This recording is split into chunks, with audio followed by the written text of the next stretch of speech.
Throughout sa buong series nga ng One Piece ay may mga misteryosong mga karakter nga sa kwento ang unti-unti na sa atin nire-reveal. Nandyan si Zeb at King Harold, Loki at marami pang iba.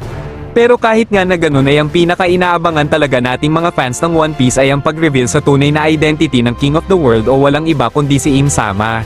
Pero sa latest chapter 1179 nga ay tinapos na ni Oda Sensei ang mga Deor's expectations at mga analysis nating mga fans patungkol sa true identity ni Im Sama, mga katropa.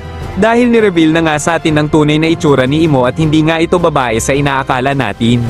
Dahil ang tunay nga na identity talaga ni Imo ay lalaki, mga katropa. Uulitin ko, lalaki siya, katropa, at hindi babae. Ang appearance nga daw niya ay isang lalaki na may magandang mukha o sa madaling salita ay pogi. Yes mga katropa, pogi nga daw si Imo. At may mahaba nga daw itong puting buhok na ang texture nga daw nito ay kulot na mahahalin tulad kay Luffy na naka Gear 5 mode. At meron nga din daw itong dalawang sungay at may buntot nga daw ito. At hindi pa yan. Meron nga din daw si Im Sama na nakabalot na itim na usok na nakapaligid daw sa katawan niya na napapalibutan nga daw ng mga maraming pulang mga mata. Sinasabi nga din na si Imo nga daw ang isa sa 20 na nagtatag ng world government. Ang special power nga daw niya ay Devil Fruit. So ibig sabihin sa tagal-tagal na nating nag-e-expect na devil mismo si Imo ay sa chapter 1179 lang pala natin malalaman na hindi talaga devil itself si Imo.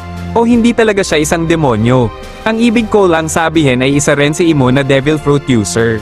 At ang huli nga ay ni-reveal nga din sa chapter na ito ang buong pangalan ni Imo. At ito nga daw yon, Saint Nerone Imo nga daw, mga katropa. Grabe talaga ang mga na-reveal sa chapter na ito nga, katropa. Hanggang ngayon ay hindi pa rin ako makapaniwala na dito na pala sa atin i-reveal ang true identity ni Imo, mga katropa. Panigurado sa next chapter nga ay bakbakan talaga ang magaganap dito.